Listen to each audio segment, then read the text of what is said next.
আমাদের মনে হচ্ছে প্রত্যেকটা প্ল্যানিংই মাটি হয়ে যাচ্ছে আস্তে আস্তে। দেখা যাক কত দূর ঘোরা যায়।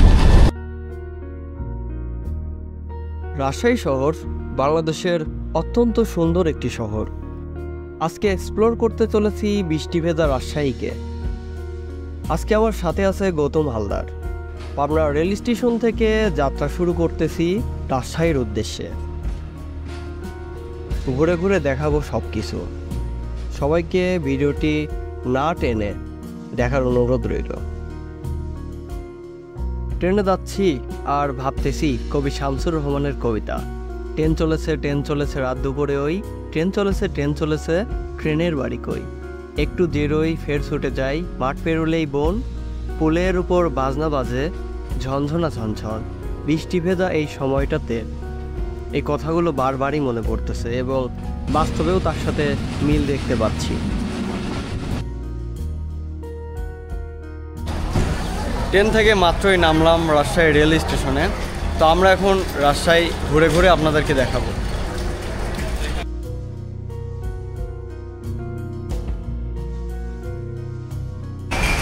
আজকে ওয়েদারের বেহাল দশা, কতখানি কি দেখাইতে পারবো জানি না, তবে দেখানোর চেষ্টা করব।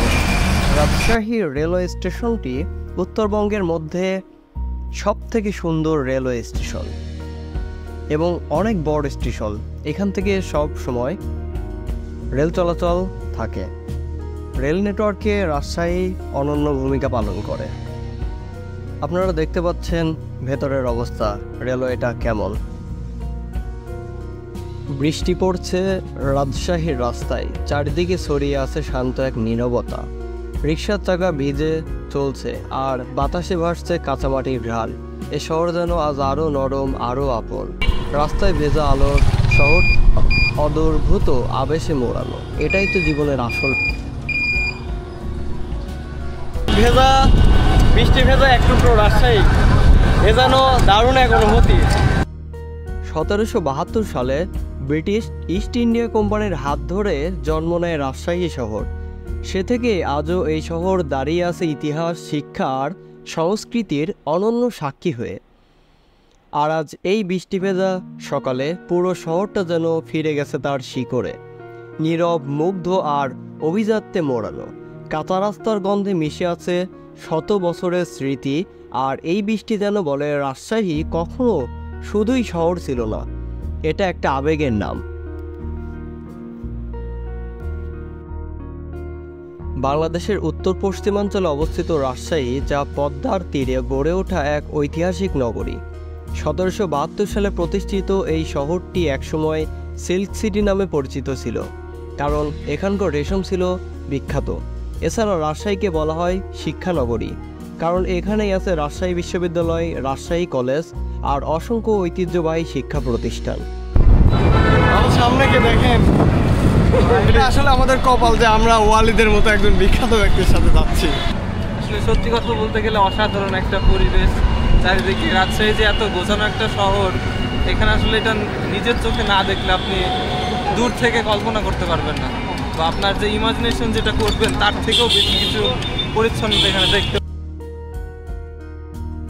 রাজশাহীর পদ্মার তীর ঘেঁষে অবস্থিত টি বাঁধ, একসময় এটি ছিল পদ্মার ভাঙন ঠেকানোর প্রকৌশলিক উদ্যোগ, আর আজ তা হয়ে উঠেছে মানুষের প্রাণের জায়গা। বর্ষাকালে ঢেউয়ের গর্জন, ভিজে হাওয়া আর গা ছমছমে আকাশ এই বাঁধকে করে তোলে এক অনন্য আবেগঘন স্থান। সন্ধ্যায় এখানে জড়ো হয় শত শত মানুষ। ভিজে হাওয়ায় প্রকৃতির সাথে এক টুকরো শান্তির বন্ধনে বাঁধা পড়ে রাজশাহী।